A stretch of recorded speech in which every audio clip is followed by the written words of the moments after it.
Hoy en La Salud es lo primero hablamos de hernias de pared abdominal, algo que puede llegar a sucedernos a cualquiera de nosotros. Conoceremos sus causas, sus síntomas y su tratamiento y de paso desmitificaremos algunas creencias aprendidas a lo largo de las décadas. Bienvenidos a La Salud es lo primero. Bueno, hoy en La Salud es lo primero vamos a hablar de hernia de pared abdominal con el cirujano del Hospital de Écija, Juan Pastor. Juan, bienvenido a nuestro programa. Muchas gracias, Daniel. Bueno, un tema que afecta a bastantes personas, ¿no? Más de las que parecen en un principio, Juan. Pues sí, mira, tienes que tener en cuenta que un cirujano general, probablemente la patología que más opere a lo largo de toda su vida profesional sean hernias. En cualquier parte de quirófano, lo más normal es que aparezca una, sino dos hernias. Y desde luego es una patología muy común entre la población. Estamos un poco familiarizados con lo que es una hernia, pero yo creo que es bueno repasar y dejar claro qué es una hernia y qué no lo es, ¿no? Por tanto, ¿no? Pues sí, y ahora te voy a poner esas fotos que tanto te gustan. Yo creo que definir una hernia es fácil y lo que sí os digo es tener en cuenta el título del tema, pared abdominal. Pues pared abdominal, ¿qué es una hernia? Pues un roto. ¿Cómo decimos en Andalucía? Una quebradura, una quebrancía, se ha quebrado. Bueno, pues ese agujero es la hernia. Y ahí puedes ver imagen de una hernia inguinal, una hernia umbilical. También sabes que a los médicos y en general a los cirujanos una cosa que nos encanta es clasificar las cosas. ¿Clasificarlas para qué sirve? Para poderlas comparar, para poder comparar los resultados. Así que la clasificación más fácil, ¿cuál es? La anatómica. Hernia umbilical, hernia inguinal, hernia epigástrica. También las podemos clasificar pues atendiendo a... ¿Es la primera vez que tiene la hernia? ¿Ya se ha operado? ¿Primarias o secundarias? ¿Nació el niño con la hernia o le ha aparecido después? ¿Congénitas o adquiridas? Realmente para la población importa poco, pero para el planteamiento de cirugía, para nosotros sí es importante, también respecto a los síntomas, si se puede meter para adentro, si no se puede meter para adentro. ¿Por qué se produce, Juan, este tipo de Bueno, pues tenemos dos partes. Una serían las que no se ven en el adulto, las congénitas. El bebé nace con la hernia. Durante el proceso del desarrollo embrionario ha habido un fallo en la fusión de las hojas de la pared abdominal y entonces ya se nace con esa hernia. La otra es en una zona de debilidad anatómica, por esfuerzos repetidos o un esfuerzo puntual, se rompe y entonces aparece la hernia. Eso es típico pues, de trabajos de esfuerzo. Ahora que va a llegar la Semana Santa todos recordamos las fajas de los costaleros intentando que no les salga la hernia umbilical, ¿no? Que les ayude un poquito a aguantar esa fuerza. Y esa es la causa fundamental de que aparezcan las hernias en los adultos. Hemos visto ya esa clasificación. ¿Cuáles son los síntomas que tiene? Pues para eso también tenemos respuesta. La hernia. Lo más normal es que sean asintomáticas. Al principio, bueno, pues te sale un bulto. Eso asusta mucho, pero más allá del bulto no suelen darte ningún problema. Entonces, casi podemos decir que el síntoma principal de una hernia es el bulto. Ahora, pueden pasar dos cosas con el bulto, que lo puedas meter para adentro o que no lo puedas meter para adentro. Que lo puedes meter para adentro, llamamos hernia reductible. Que no, hernia no reductible o irreductible. Eso pues, lo dejamos ahí y después servirá para saber qué podemos hacer con las hernias. Claro, un bulto, ¿qué puede producir? Pues dolor local, por compresión de las estructuras vecinas o dependiendo de qué es lo que salga por ese orificio. Si escucháis al cirujano hablar, pues el cirujano dice el saco, habla del saco herniario. Bueno, pues, ¿qué hay dentro de la cavidad abdominal? Hay una serie de capas. Bueno, pues si tú tienes el agujero, tú tendrías la piel, el músculo está abierto, pero la tripa no sale sola. La tripa empuja lo que tiene delante. ¿Y qué es lo que tiene delante? El peritoneo. Pues el saco no es nada más que una elongación del peritoneo. Bueno, pues eso puede producir dolor, esa tirantez. O si hay una tripa metida, una asa de intestino, ese tirón también produce. Pero también podemos tener un dolor irradiado. Eso es muy típico en las hernias inguinales. Las hernias inguinales, hay tres nervios que recogen la sensibilidad de la cara interna del muslo, de encima de la región inguinal, el pubis y la cara lateral del periné. El escroto en el hombre y la vulva en la mujer. Claro, si os imagináis ese saco herniario intentando abrirse camino, empuja esos nervios. Y entonces los pacientes te refieren, pues yo es que noto también un dolor en forma de calambrazo o de punzada, y claro, no se señala dónde tiene el bulto, y eso le preocupa. Así que ese es otro de los síntomas que puede tener. Y ya síntomas de urgencia serían lo que se llama la obstrucción o la suboclusión intestinal.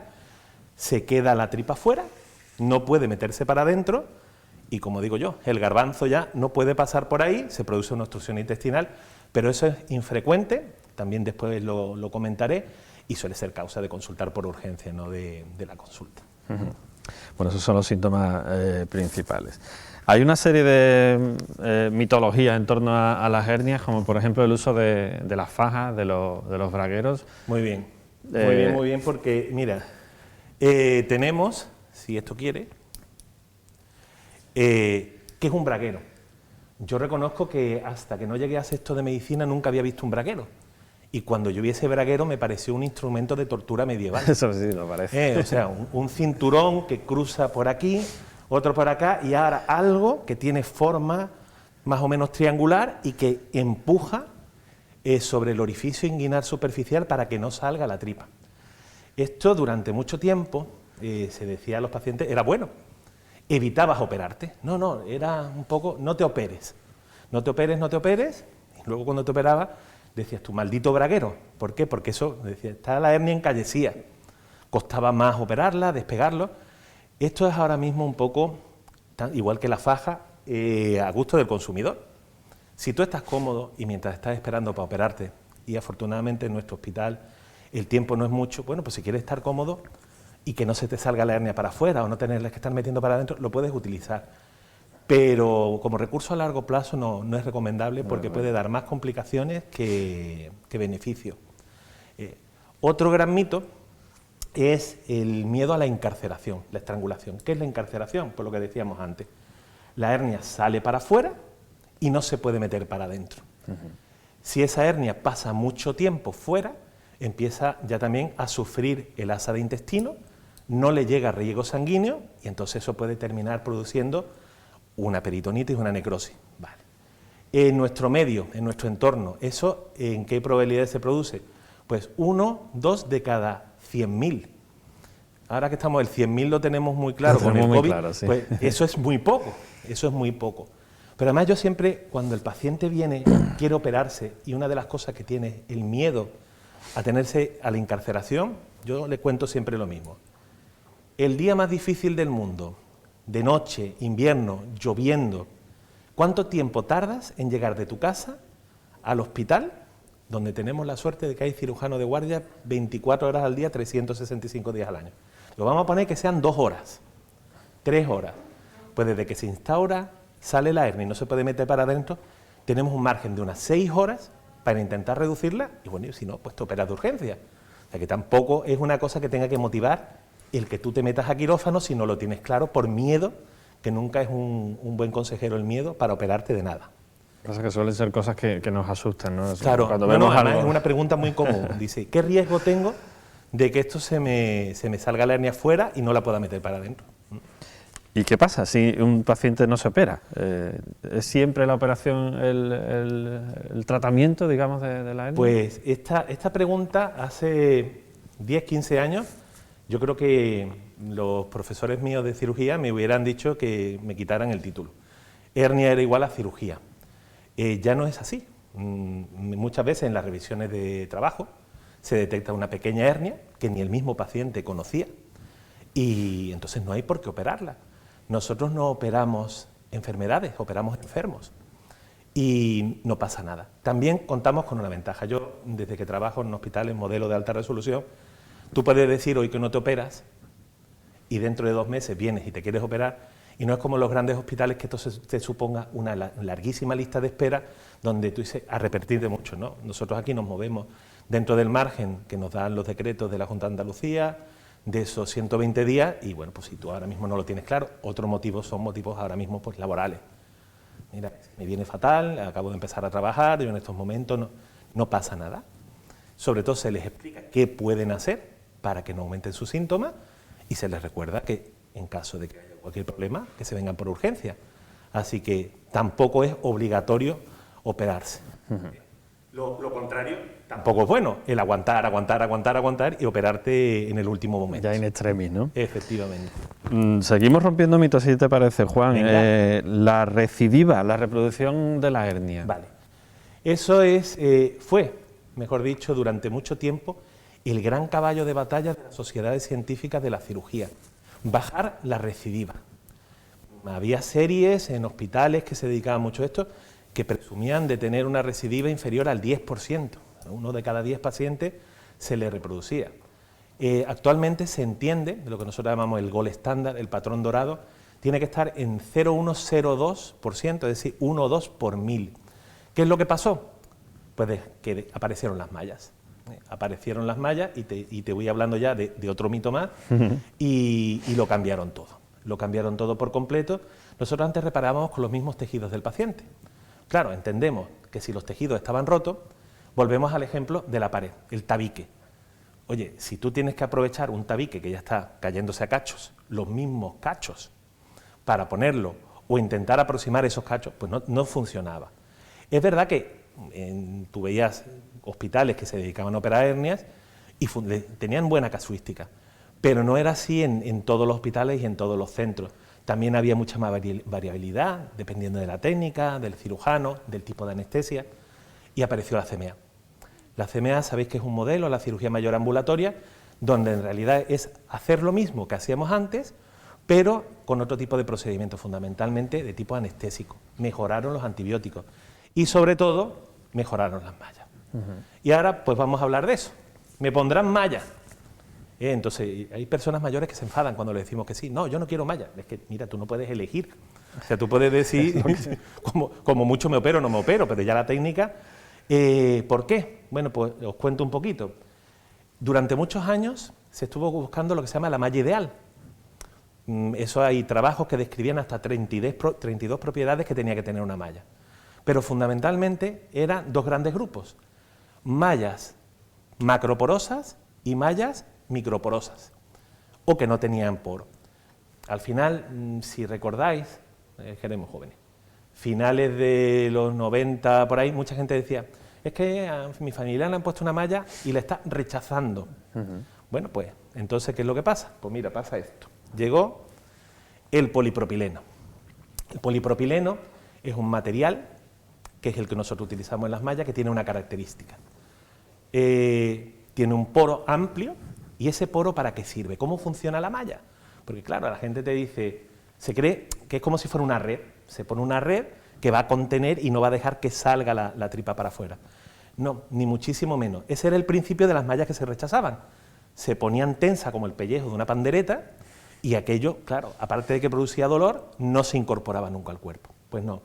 Las técnicas con malla, cuando se fueron describiendo, son técnicas, se llaman técnicas tension free, libres de tensión, y lo que hacen es, nosotros colocamos la malla y ahora en esos agujeritos que tiene la malla llegan los fibroblastos, que son las células de la cicatrización, y empiezan a verter fibra colágena y van metiendo colágeno. Exactamente igual, y volvemos al ejemplo de la construcción, que el mallazo y el hormigón armado. Al final, cuando pasa mucho tiempo, si nosotros pudiéramos meternos dentro del cuerpo no veríamos la malla, veríamos tejido cicatricial. De la misma manera que cuando un barco lleva mucho tiempo hundido, vemos la silueta del barco recubierta por coral, por ejemplo, ¿no? Bueno, pues esa es la función que tiene. Y eso es lo que nos los cambió todo, porque en realidad lo que le estamos dando es un patrón al organismo para ayudar a reparar la hernia. Si puedes ver, pues tenemos los modelos, ¿no? Cuando operamos una hernia inguinal, ponemos mira, casi te lo señalo, sí, el clavel reventón que yo digo, pues si tú tienes el orificio inguinal, metes ese tapón, pero nosotros ponemos una segunda malla. ¿Esa segunda malla qué misión tiene? Bueno, pues tiene la de reforzar la pared inguinal, la de evitar la recidiva. Esta técnica, que se llama técnica malla-topón o técnica de Rutko-Robbins, que son dos cirujanos americanos que la describieron, aunque mete mucho material protésico, lo que te está impidiendo es que vaya a aparecer una recidiva. Claro, en el mundo americano, donde sabéis que la medicina es medicina privada, es muy importante. En una operación estás previniendo la segunda, la tercera y la cuarta.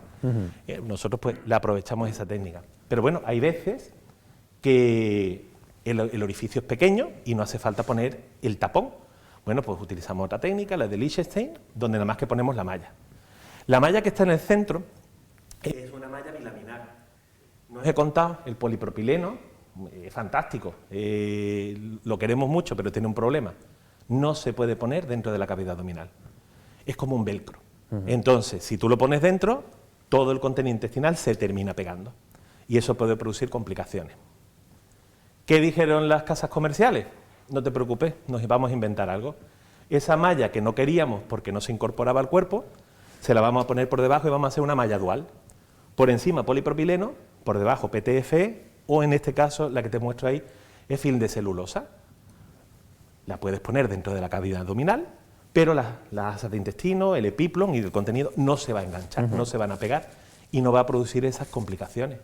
Así que, la última pregunta, ¿por dónde empezamos? ¿Ponemos siempre malla? Pues digamos que el 99% de las veces sí. ¿Cuándo no la ponemos? Cuando el orificio es tan pequeño que para poner la más pequeña de las mallas tendríamos que romper nosotros tejido sano para poderla poner. En esos casos hacemos una reparación que se llama anatómica, damos unos puntos con un hilo fuerte y cerramos simplemente el orificio. Casi siempre hernias umbilicales pequeñas, gente delgada y deportista, probablemente venían de nacimiento, no han ido creciendo, tienen tejidos fuertes y realmente no les merece la pena que nosotros rompamos para meter una malla cuando sabíamos que los tejidos y la posibilidad de que se reproduzca es baja. Muy bien. Juan, vamos a imaginar que efectivamente un paciente va a la consulta, veis que tiene una hernia, que es operable, o decidís que es así la mejor manera de solucionarla y llega el día de la operación.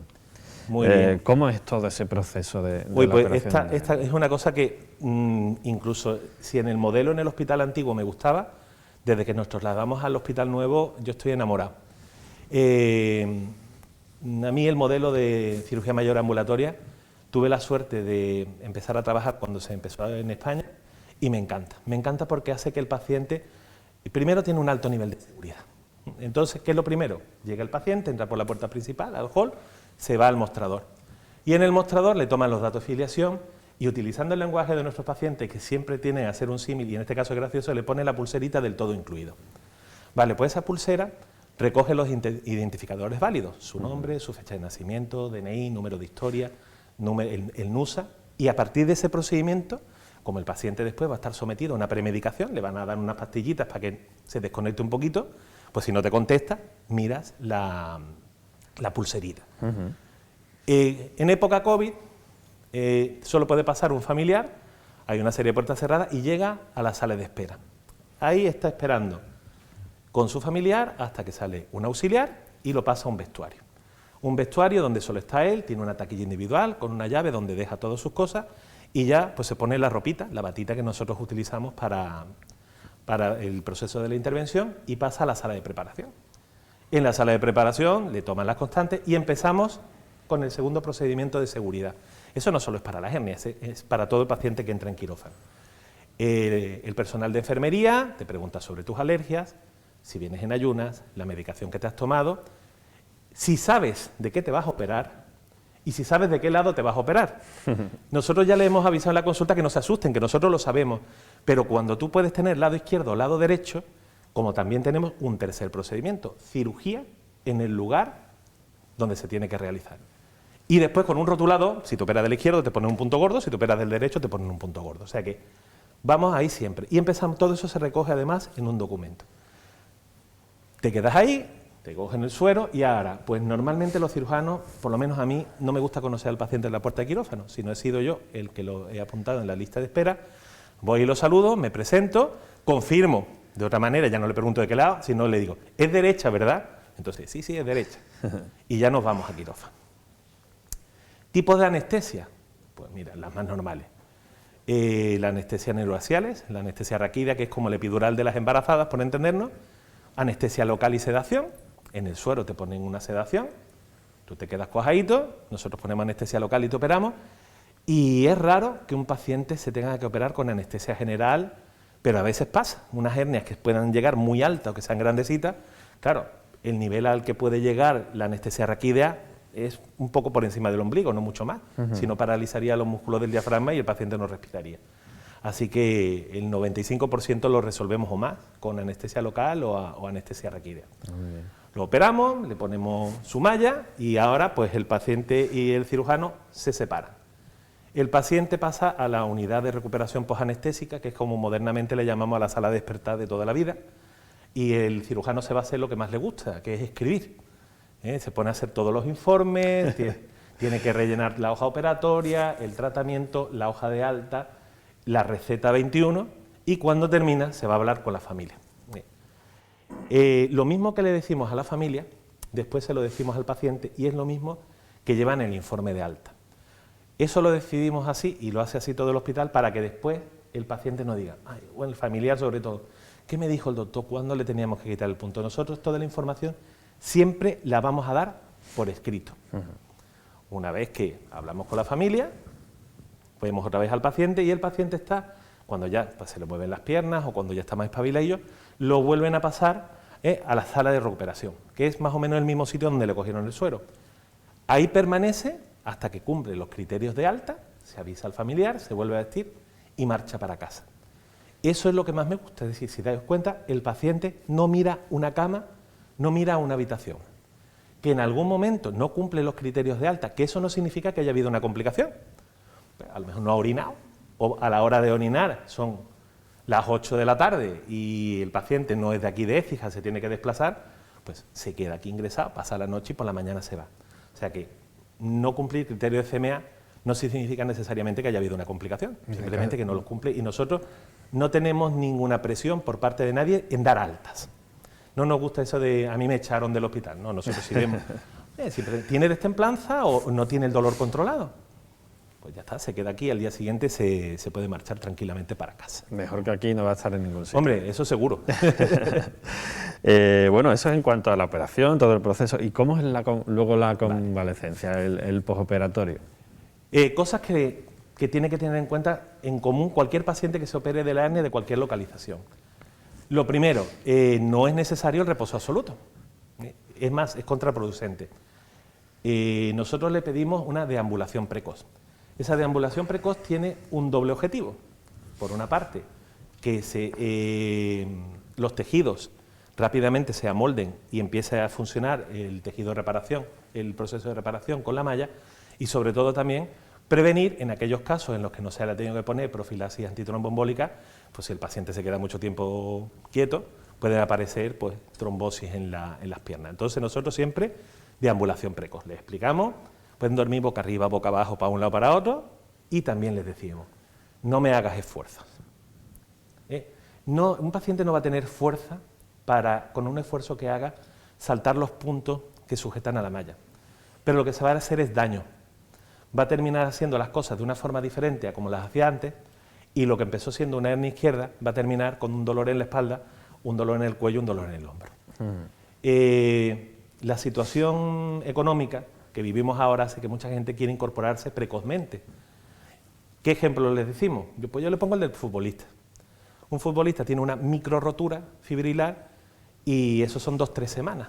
Joder, pero es que es el partido cumbre, la semana que viene va a jugar infiltrado y pueden pasar 2 cosas, que no le pase nada o que en el minuto 2 de partido, en el primer string, esa micro rotura se convierte en macro rotura y lo que eran 2 o 3 semanas se convierte en 2 o 3 meses. Pues si un futbolista profesional, que es una máquina perfectamente preparada para esto, pasa eso, pues imaginaros en cuerpos normales. Entonces, nosotros nuestras recomendaciones, ¿tú quieres incorporarte pronto? Échame cuenta de lo que te estoy diciendo. Te estoy pidiendo 4 semanitas y eso te lo va a asegurar. La medicación, otro caso es súper importante. Yo me imagino que habréis visto que este hospital es un centro que tiene el distintivo de sin dolor. ¿Eso cómo se logra? Pues se logra convenciendo a la gente de que se tiene que tomar los analgésicos de forma pautada, como si fueran un antibiótico. ¿Yo qué te pongo? ¿Cada 8 horas te vas a tomar tu Nolotil? Pues aunque no te duela, cada 8 horas te lo vas a tomar. Y si tienes un pequeño dolor entre medio, no vas a decir, yo puedo aguantar. No, te vas a tomar tu medicación de rescate, tu paracetamol. ¿Qué es lo que pretendemos? No necesitamos mártires. Si yo supiera que con dolor un paciente iba a evolucionar mejor, lo dejaba dolor. Pero es que mientras más pronto se mueva, sabemos que va a ser mucho mejor para él porque esa malla se va a integrar mucho mejor. las curas son tremendamente después sencillas. Entonces, pues tú te tomas tu medicación. Van a ser analgésicos y, si acaso, un protector gástrico. Hay veces que en pacientes que tienen riesgo, pues sí le ponemos los pinchacitos de heparina. Pero poco más. La dosis de antibióticos, dosis única, se pone en quirófano, no hace falta ponerlo más. Las curas. Habitualmente nos gusta que a las 48-72 horas, esa primera cura, la que se lleva de aquí, la levante personal de enfermería de atención primaria.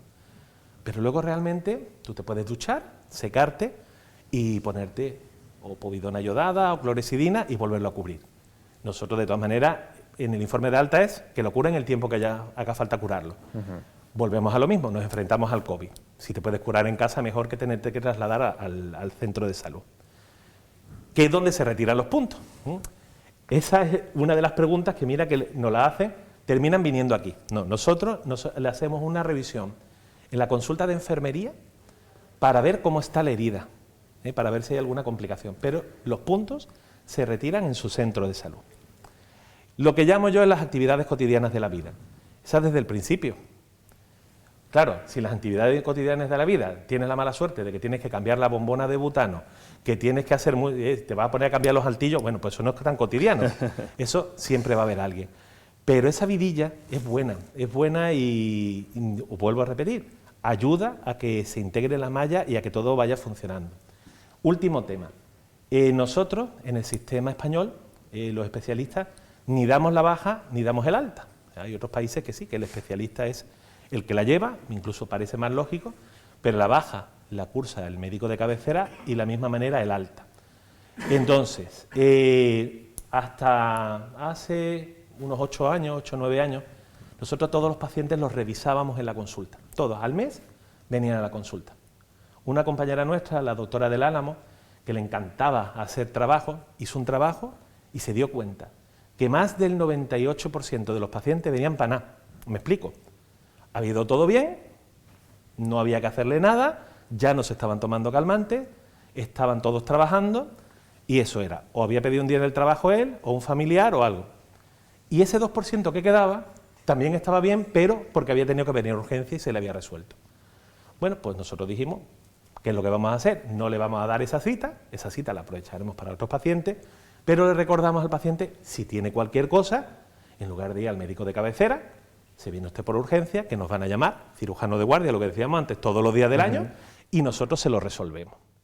El alta laboral, por lo tanto, al final, cuando haya pasado el tiempo, creo que actualmente te dan hasta 2 meses sin ningún problema. La lleva el médico de cabecera. ¿De qué va a depender? Del tipo de trabajo. Trabajas en una oficina con poco esfuerzo y con poco desplazamiento, te incorporarás antes. Tu trabajo es de esfuerzo o de posturas raras como la de soldador y todo, estarás más tiempo. Así que lo que intentamos garantizar es no contar el número de operaciones. Esta es la segunda, la tercera, no. Es la única vez que me voy a operar de mi hernia. Ese sería el objetivo. Así como lo cuentas parece muy fácil, Juan. No sé si luego lo será de facto, pero yo espero que no te salga una hernia, pero si no la grabamos... Bueno, no lo descarto, que lo podamos grabar. Supongo también que existen una serie de pacientes en situaciones especiales que se salen un poco de la norma que estamos viendo, ¿no, Juan? Pues sí, mira, esas situaciones son, primero, el embarazo. Son 2 situaciones. No me refiero tanto a la embarazada que tiene una hernia. Una embarazada que tiene una hernia que no está complicada, porque esperamos al final del embarazo. Y si está complicada, y dependiendo del trimestre en el que esté, pues si está complicada habrá que resolverla. Sobre todo es al deseo de quedarse embarazada o al deseo no cumplido de maternidad completa. Si nosotros, ¿por qué? Tú tienes una hernia, tienes un niño y le preguntas a la mujer, ¿tú vas a querer tener otro? Uy, ahora mismo no lo sé, ¿pero por qué me lo preguntas? Digo, pues mira, porque si yo te reparo con puntos la hernia, dices, pues yo he hecho unas barrigas así de grandes, ¿qué va a pasar? Esos puntos los va a dilatar, los va a abrir. Y si le pongo una malla, las mallas, entre esas 32 propiedades que tienen una que no tienen, no son elásticas. Al revés, lo que son es rígidas e incluso encogen hasta un 10%, con lo cual, ¿qué puede hacer? Desinsertar la malla, quebrarse otra vez. Y una recidiva en una hernia umbilical con una malla, al final obliga a hacer muchas cosas, incluso a quitar el ombligo. Con lo cual, oye, pues mira, el riesgo es bajo, el mismo útero al ir creciendo va tapando el agujero y en otras hernias pasa 3/4 de lo mismo. Así que esa situación especial la tratamos así y después un poquito, pues, según arte. Los deportistas, esto, si os gusta el fútbol, y si recordáis, es un término que hace muchos años que no se utiliza, pero era la famosísima osteopatía dinámica de pubis. Se ha operado de osteopatía, eso era una operación rápida. ¿Y qué es la osteopatía? Bueno, pues resulta que en la zona del pubis se inserta el músculo aductor largo. Vale. Eso se supone que por la fuerza que tiene ese músculo iba tirando del hueso. En realidad lo que estaba haciendo era dilatando el orificio inguinal profundo, que es por donde sale la hernia, por donde salen. Entonces, la operación en realidad se podía cortar o no ese tendón completamente o parcialmente, pero era una operación de hernia. De hecho, ahora cuando se hace, ya se hace por un abordaje diferente, se le pone su malla, se le hace. Y el otro tema es deportistas federados, que nos llegan. El deporte es algo que afortunadamente cada vez se hace más y mira, estás entrenando no sé qué. ¿Puedes aguantar el dolor? Sí, no te operes. Yo nunca pude imaginar que ese mesecito, que yo llamo mesecito, que yo le pido a mis pacientes, para un atleta en competición le pueda suponer la temporada. Claro. Entonces, siempre y cuando no tenga riesgo de encarcelación, que ya hemos dicho que es bajo, y las molestias que tenga las pueda aguantar, pues no es necesario que se opere. Luego ya vienen los, entre comillas, enemigos de los cirujanos, hernias de gran tamaño. Hernias de gran tamaño, nosotros podemos llamar gran tamaño a partir de los 10 centímetros. 10 centímetros no de bola, sino de agujero.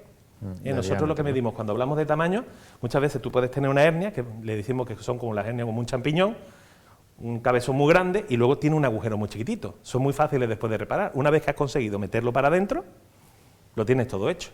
Pero si tienes el agujero muy grande, problema que nos encontramos, ¿qué pedazo de malla le tengo que poner a esta persona? Y sobre todo, si tiene tanto contenido intestinal fuera, se da una circunstancia que se llama la pérdida del derecho a domicilio. Si tú llevas 20 años con una hernia que tiene deslizado dentro el colon, el intestino delgado, ahora cuando yo te lo meto para adentro, ya no hay sitio. Claro. Y si le tengo que hacer sitio, ¿qué es lo que te puede pasar? Que te asfixie, porque no puede bajar el diafragma. Ese tipo de hernia nosotros no la operamos aquí. La mandamos a la unidad de pared de Virgen del Rocío, allí la valoran, alguna vez le hacen algún tratamiento y no lo devuelven y otras veces directamente lo terminan operando ellos. Pasa lo mismo con la multirecidiva. Afortunadamente ya ese tipo de pacientes los vemos muy poco. Son anteriores a la época del advenimiento de las mallas, se han operado muchas veces. ¿Y qué problema tenemos? El problema es que no tenemos una pared abdominal sana donde nosotros podamos anclar con seguridad la gran malla que le tendríamos que poner.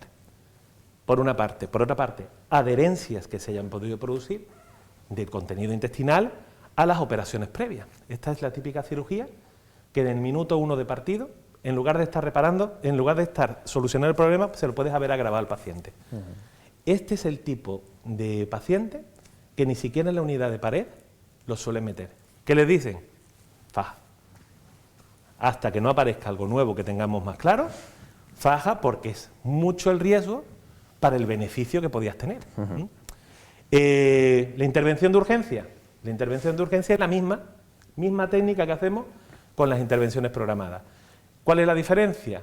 Que al estar los tejidos inflamados, muchas veces de los intentos de meter el asa para adentro, de todo eso, sí que van grabadas con un ligero aumento de las complicaciones locales. Hay más facilidad para que aparezcan sebromas, acúmulo de líquido, hematomas o infecciones. Pero bueno, ante el riesgo de no operar, es un riesgo asumible. El tema de las asintomáticas ya lo dijimos antes. A mí no me gusta operar las asintomáticas. ¿Por qué? Porque cualquier intervención, si os fijáis, solo puede tener 3 resultados posibles. Quedar mejor, quedar igual o quedar peor. Si tú no tienes síntomas, yo lo mejor que te puedo dejar es igual. Nunca voy a poder mejorar el no tener síntomas. Entonces, ese tipo de pacientes que tienen, nosotros lo que llamamos hernia ecográfica, le han hecho una ecografía por otra cosa y le han dicho que tiene una hernia grasa. Que yo no digo que esté mal operarlo, pero que la expectativa del paciente es que a la que se le infecte un solo punto ya lo ha dejado peor. O sea, no es posible dejarlo mejor. Y así se le explica y la verdad, si al final los pacientes lo entienden todo. Y por último nos queda el tema de los ancianos. Este es un clásico también de la consulta. Ahora, como no pueden pasar de los familiares, solo uno, pero este es lo de que entraban y empezaban a decirte que no, que le dijéramos que no se operaba. Abuelete, que tiene su campo, sus gallinitas, está feliz y tiene su hernia y le molesta y quiere operarse porque le molesta para hacer sus actividades cotidianas de la vida. Y la familia tiene mucho miedo. Tú ves los antecedentes, oye, pues mira, si este hombre nada más que, para la edad que tiene, nada más que se toma su pastillita de la tensión y un poquito de la próstata. Está estupendo. Y ahora le dice que se va a operar. La familia llevándose las manos a la cabeza, ¿no? Como el emoji este de... No pasa nada. Hemos dicho que nosotros operamos enfermos, no enfermedades. Se hace su valoración de riesgo quirúrgico, de riesgo anestésico, y ese paciente sí se va a beneficiar. Si él ha venido porque ya no puede hacer sus cosas diarias, la otra, ¿qué es? Dejarlo en su casa, que se quede en la camillita y que ya deje de hacer lo que hacía. Eso, como dijo una vez un paciente, dice, eso para mí es la muerte en vida. Llevo 80 años haciendo lo mismo, no me lo quite usted. Se operó y no quería venir ni a la revisión, pero ni a la revisión de los 7 días, la de verlo ahí, porque decía que estaba estupendo. Así que estas son las situaciones especiales que muchas veces nos encontramos en la consulta. Y bueno, y poco más te puedo decir, salvo enseñarte nuestro quirófano. Que es el que tenemos aquí en el hospital, ¿no? Así de bonito es nuestro quirófano, el quirófano 3, que es donde operamos los cirujanos. Ahí está puesta la torre de la paroscopia, porque seguramente íbamos a operar una colecistectomía de piedras en la vesícula, y que algún día espero que lo visitéis, pero para grabarlo, no como paciente. Esperemos que sí, bueno, y si es como paciente estamos en buenas manos seguro. Juan, pues muchísimas gracias, yo creo que nos ha quedado clarísimo, que cualquier persona que lo esté viendo en casa seguramente también sepa y conozca un poquito más de este mal que nos afecta a muchos y que, bueno, lo tenemos siempre presente, pero es algo sobre lo que está bien de vez en cuando hacer un pequeño repaso. Mil gracias, Juan, por tu explicación. Espero no tener que verte en quirófano, por lo menos como paciente, pero si te veo yo sé que estoy en buenas manos seguro. Nada, gracias a vosotros. Muchas gracias. Hasta luego.